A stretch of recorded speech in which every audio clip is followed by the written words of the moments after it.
Hey guys, welcome to the page. Today we're going to be doing a little walkthrough of how to install our brand new custom weather stripping for your Dodge Stealth or 3000 GT here at 3SX.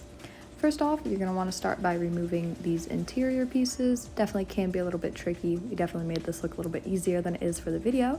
But once you've got those out, you're going to have two clips on your original weather stripping. You want to go ahead and get those pulled out. Once you've done so, you can go ahead and start pulling out the original weather stripping.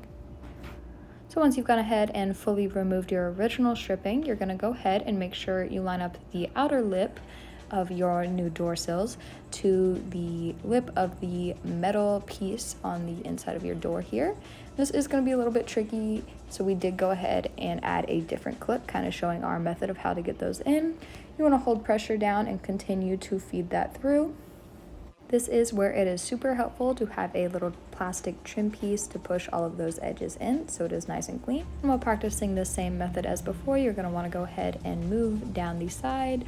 Make sure you start off with that clip, we do recommend that, and then feed it up to meet in the corner. And just like that, no more leaky doors, no more cracks, and no more dry rot. If you like this video, stay tuned for part 2 where we show you how to install the bottom side of our molding as well.